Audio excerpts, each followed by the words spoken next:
We were made the middle nation. The nation that finds the balance between two sides. The side of action and the side of knowledge and the side of action. We're right down the middle. That's one of the many benefits of Allah calling us the middle nation. Now, why were we made the middle nation? You know, you would think this is a cause for celebration. We are finally made a middle nation. Yes, awesome. But Allah Azza wa Jal never gives an honor. He never gives a position, except that He brings with it a lot of responsibility. So in the same ayah, it's not even the next ayah. You can't even finish this ayah without getting to the responsibility. This ayah is not just about the honor. وَكَذَلِكَ جَعَلْنَاكُمْ أُمَّةً وَسَطًا is the honor. But Allah didn't stop at the honor. Then He piled on us the responsibility, the burden that comes with being an ummah. You can't just be an ummah and say, Alhamdulillah, we're the ummah of Muslims. Allah made us an ummah. That's not enough. That's not enough. And by the way, if that was enough, you would be just like Bani Israel, who said we're the chosen people. That's enough for us. We don't need to take any responsibility because we already got the boarding pass to Jannah, we're set. You know, that's not the case with us. What did Allah say? لِتَكُونُوا شُهَدَاءَ عَلَى النَّاسِ لِتَكُونُوا شُهَدَاءَ عَلَى النَّاسِ I've made you a middle nation so you can be witnesses against all people. You and I have been made a member of this ummah, and our fundamental task as an ummah is that we become witnesses against humanity.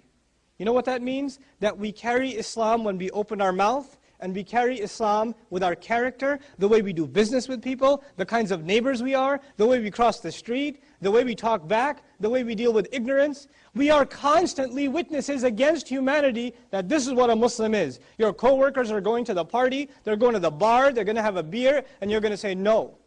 And you're going to advise them against it too. This is not good. I know you're not Muslim, but it's still not good for you. Allah gave us the honor to be at the service of humanity. We don't just look out for the good of the ummah, we even look out for the good of humanity. That's what we're supposed to be. You are witnesses against people of what this truth is. But if you and I, if our Islam, if our dedication to Allah does not go beyond the four walls of this masjid, if we are a different person outside, and we're a different person in here, and you wouldn't recognize that person outside, you wouldn't know, is that the same guy I saw at the masjid? Really? He's Muslim? Oh my God. Subhanallah. You know, then this is a serious problem. Then and by the way, what shahada ala nas, this concept that is so heavy in our deen, you know what that means? On Judgment Day, people that were around us, that had the opportunity to interact with us, that saw us, that were with us, our co-workers, our friends, our neighbors, even our non-Muslim family, all of them will testify on Judgment Day that this Muslim that was my friend, my co-worker, my neighbor, I never saw a glimpse of Islam in him. He never brought it up. It's not my fault. They will have a case against us. Even though they have their own responsibility, we are supposed to be witnesses against them, because if we're not witnesses against them, they will be witnesses against us. It's either one or the other. We're going to court either way. Judgment Day, we're going to court either way. But we have to decide which side we're going to stand on. And if this isn't bad enough, Allah Azza wa Jal adds another responsibility. Sallallahu alayhi wasallam, the messenger is mentioned. He says, وَيَكُونَ الرَّسُولُ عَلَيْكُمْ شَهِيدًا. And the messenger, sallallahu alayhi wasallam, will be a witness against you. The messenger will be a witness against you. The ayah is not done. The ayah is still not done. But I want to focus on this part of the ayah. It's a very heavy part of the ayah. Similar ayat have occurred in other places in the Qur'an. One of the poets of the Prophet ﷺ among his companions was Hassan ibn Thabit. Beautiful voice. He used to have Hassan ibn Thabit recite poetry to fire the troops up when they would go on military expeditions. He loved his voice so much, he calls him one time and he says, Hassan, recite Qur'an to me. And Hassan is shocked. Messenger of Allah, you want me to recite Qur'an to you? It was revealed to you. And he says, but I love to listen.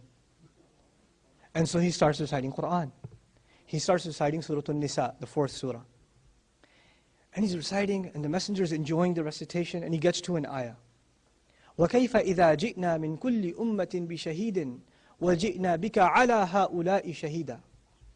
How will it be when we bring a witness against every nation, And we will bring you, meaning Muhammad sallallahu alayhi wasallam, we will bring you as a witness against these, meaning the Muslims. We will bring you as a witness against these. The Messenger alayhi salatu wasalam, Hassan looks up, he looks at the Messenger's face, it is drenched in tears, and he's saying, Hasbuk, Hasbuk, stop, I can't take anymore. He asked him to stop reciting Quran at that point. Why? Because of the weight of what it means that the Messenger will be a witness against us. Well, you know what that means? That means the Messenger of Allah sallallahu alaihi wasallam, before he left this world, before his worldly life, that component of his life came to an end, he took a witness from all of us. Did I deliver the message? Did I do my job? And we all testified as an ummah. Yes, أَدَّيْتَ الْأَمَانَةَ وَنَصَحْتَ الْأُمَّةَ.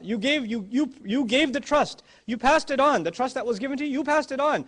Now, فَلْيُبَلِّغِ الشَّاهِدَ الْغَائِبِ. Then he says, then the one who is here better deliver it to the one who isn't here.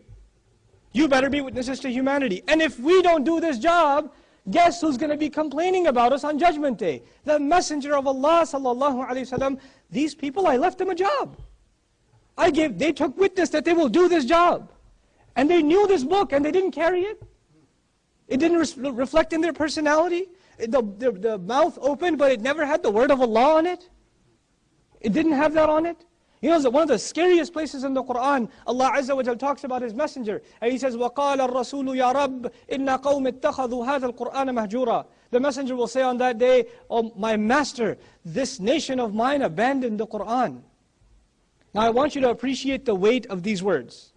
And now look what Allah says.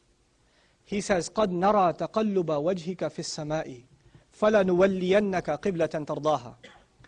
Allah says to His Messenger, sallallahu alaihi wasallam, He says, we saw your face turn to the sky. The Messenger is in Medina. He's still praying towards Aqsa. His back is towards Makkah. And he misses the house that his father built.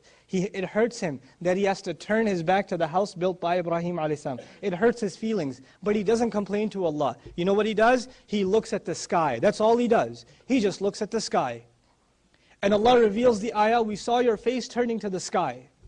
Notice, you know, loved ones among each other, when you go home, if somebody really loves you, your mother really loves you, your wife really loves you sometimes. But you know, if there's an expression on your face, that's a little bit different. Your mother will say, something's wrong. What's going on? I say, oh, nothing, ma, nothing. No, I know you. I know that face. I see it in your eyes. And you say, I'm looking at the mirror, I see my eyes, I don't see anything. What do you see? But that's the nature of someone who truly loves. The Messenger didn't complain. The Messenger didn't make dua. All he did was look at the sky. And the ayah is revealed of the Quran. We saw your face turning to the sky. فَلَنُوَلِّيَنَّكَ قِبْلَةً. Then for sure, we swear by it. There is no doubt whatsoever that we are turning your face. We are turning you in a direction. تَرْضَاهَا. That pleases you. Allah is telling His Messenger, sallallahu alayhi wasallam, that this qibla has changed so He could be happy. That's how much He loves His Messenger, sallallahu alayhi wasallam. And imagine that Messenger, who didn't even have to ask. Compare this to Musa alayhi salam. Read Surah Taha, read Surah Al-Shu'ara. Read them. See how much Musa alayhi salam asks Allah. Oh Allah, they've got a crime against me, they're going to go kill me, give me Harun, my tongue won't move. He's got a list of complaints. He's got a few problems before he goes back to Egypt. And Allah takes all of those complaints and addresses them. But with His Messenger, sallallahu alaihi wasallam, it's something different. He didn't even have to open his mouth. He just looked up. And billions of people will pray in a different direction. So this man, sallallahu alaihi wasallam, will be pleased. That's the relationship Allah has with His Messenger. And if that Messenger complains against you and me, what lawyer are you and I going to get? What case are we going to have? We have no case left. We have no case left.